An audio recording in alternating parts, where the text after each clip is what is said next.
Lesson 4.5, Solving Polynomial Equations. Your essential question, how do you find solutions of polynomial equations and zeros of polynomial functions? There were 2 problems left on the page for independent practice. Let's go ahead and take a closer look at those. So we are being asked to find the zeros of this function and then sketch it. If we're being asked to sketch it, then we need to know what our end behaviors are, which means we need to find the degree and we need to find the leading coefficient. The highest degree in this problem is a 3. 3 is an odd number. It also tells us that we have 3 x-intercepts.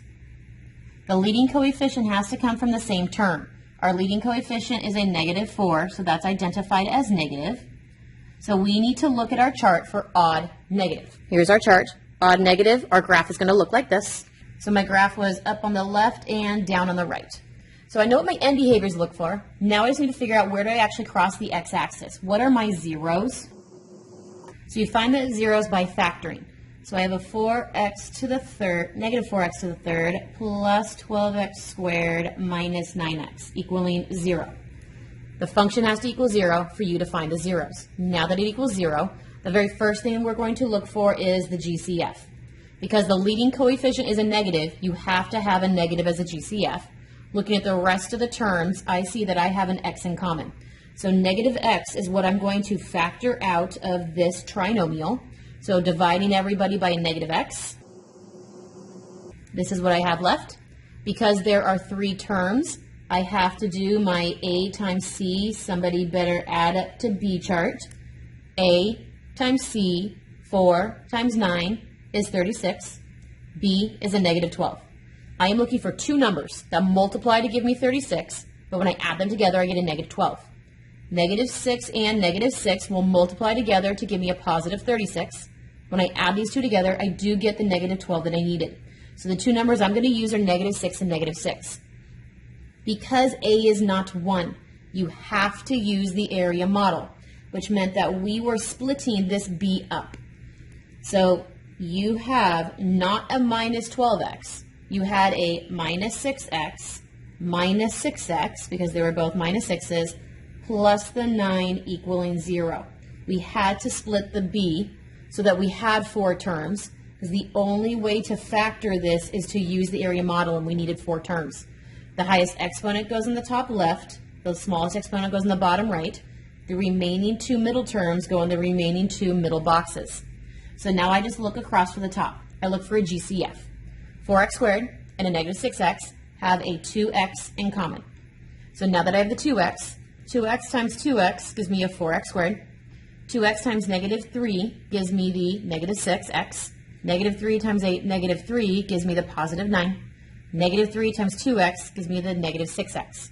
So I had my GCF, I have side 1, and I have side 2.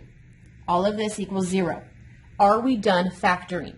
They are both 2'ers, they are both differences. I cannot square root both front and back terms, so we are done factoring. So I see I have 3 factors. Factor 1, factor 2, and factor 3. All 3 of these terms need to equal 0, and then we need to solve for x.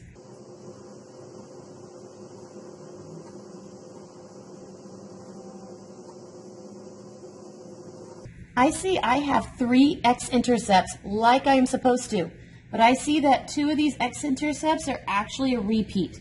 So this is a through point. These are touch and go points. So here is my xy axis.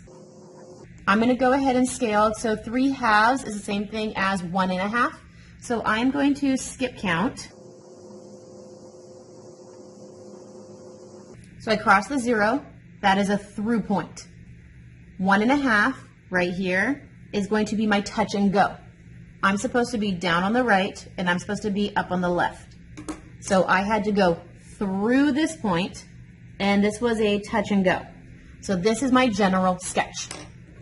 Our last problem, we're being asked to find the zeros. If you're being asked to find the zeros, then your answer is supposed to be 0. So we need to replace that with 0. And we're being asked to sketch the graph. Now that it equals 0, we can find the end behaviors. The end behaviors are determined by the highest degree and the leading coefficient. Our highest degree was a 3, which not only tells me that I have an odd degree, it also tells me that I have 3 x-intercepts.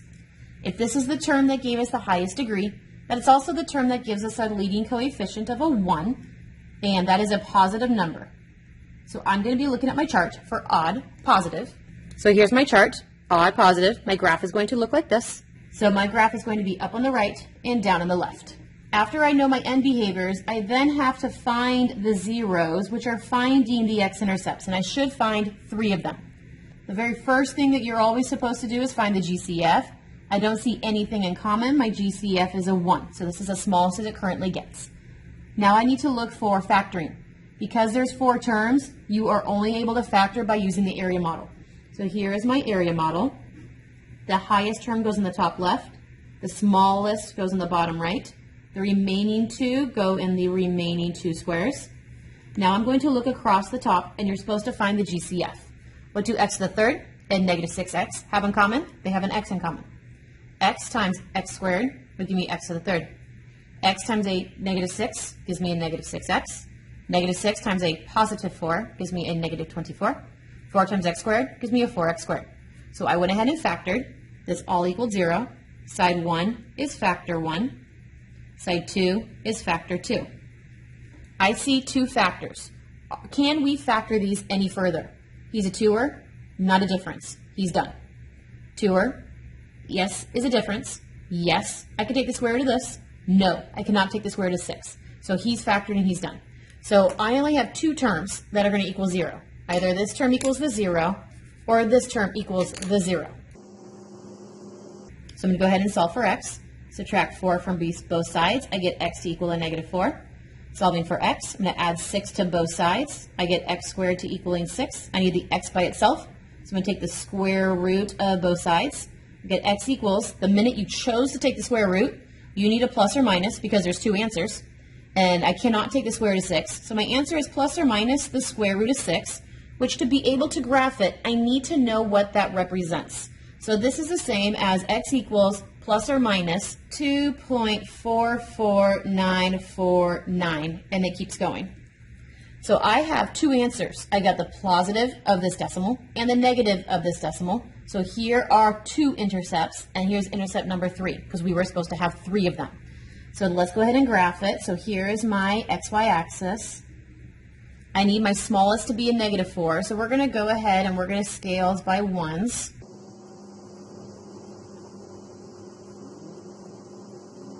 I'm supposed to go through at negative 4, which is right here. I'm supposed to go through at positive 2.5, so positive 2.5 is about right here, and through at negative 2.5, which is about right here. So up on the right, down on the left, all of these are through points. So I'm supposed to go through, and through. So this is my sketch.